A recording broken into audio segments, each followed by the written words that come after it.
সেই কথা আমাদের এলাকায় মৃতদের মানে যারা মারা যায় তখন মৃত লাশ হচ্ছে গোসল টোসল দিয়ে আপনার হচ্ছে মানে খাটের মধ্যে বসায় 40 কদম পর্যন্ত হচ্ছে এই এই জিকির পরে এমন হচ্ছে 60 জন যে সাইড কোনায় থাকে তারা হচ্ছে এক্সচেঞ্জ করে এটা এই পর্যন্ত হচ্ছে 40 কদম দেয়।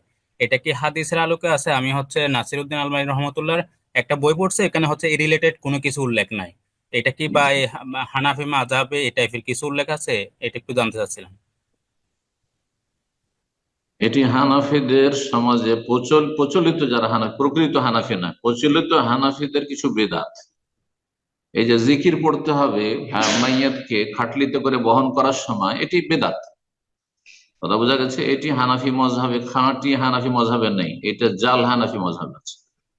প্রচলিত, যেটি প্রচলিত আর প্রকৃত, প্রকৃত হানাফি মজহাব হচ্ছে যা সাহাল হাদিস ফাহ মাজহাব, ইমাম আবু হানিফা রাহিমাহুল্লাহর উক্তি, সহিহ হাদিস ইমাম আবু হানিফার মজহাব। কিন্তু তাদের সমাজে হানাফি মজহাবের নামে বহু জগা খিচড়ি রয়েছে, বেদাত রয়েছে, মাজার পূজাও রয়েছে, গায়রুল্লাহ ফরিয়াদও রয়েছে, তাবিজ তোমারও রয়েছে, আর মাইয়ের সংক্রান্ত বহু বেদাত রয়েছে। তার মধ্যে খাট উঠাবার সময় বা খাট বহন করার সময় জিকির করা।